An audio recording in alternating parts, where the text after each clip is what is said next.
আসসালামু আলাইকুম। আজ শেয়ার করব এরকম রেস্টুরেন্ট স্টাইলে বুটের ডাল ভুনা রেসিপি। ইয়াম্মি এই ডাল ভুনা সকালের নাস্তায় পরোটার সাথে দারুণ লাগে। প্রথমে আমি 200 গ্রাম বুটের ডাল সারা রাত ভিজিয়ে ধুয়ে নিয়েছি আর 100 গ্রাম মসুর ডাল ভিজিয়ে ধুয়ে একসঙ্গে সেদ্ধ করে নিব।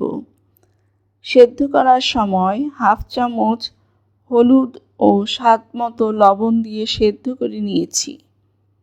মসুর ডাল দেওয়ার কারণে ডালের গ্রেভিটা ভালো হবে। চুলায় কড়াই বসিয়ে 3 টেবিল চামচ রেগুলার তেল দিয়ে 1 চামচ জিরা ফোড়ন দিয়ে পেঁয়াজ কুচি, 2টা শুকনো মরিচ, 1টা রসুন কুচি, 2টি তেজপাতা, 2-3টি দারুচিনি, এলাচ, আদা কুচি 1 চামচ পরিমাণ, আদা রসুন বাটা 2-3 মিনিট কষিয়ে নিব যাতে করে মশলার কাঁচা গন্ধটা না থাকে। তারপর হাফ কাপ টমেটো পেস্ট দিয়ে আবারও কিছুক্ষণ কষিয়ে নিব।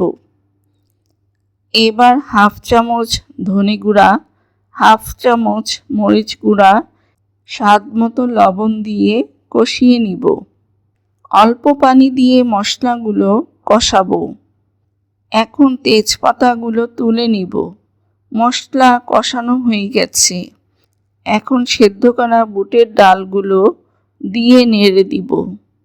কিছুক্ষণ পর 3টি কাঁচামরিচ ও 1 কাপ পানি দিয়ে ঢেকে রান্না করব। 2 মিনিট পর ধনেপাতা কুচি দিয়ে নেড়ে মিশিয়ে দিব। আমি ডাল ঘন রেখেছি। আপনারা চাইলে গরম পানি ব্যবহার করে ডাল লিকুইড করে নিতে পারেন।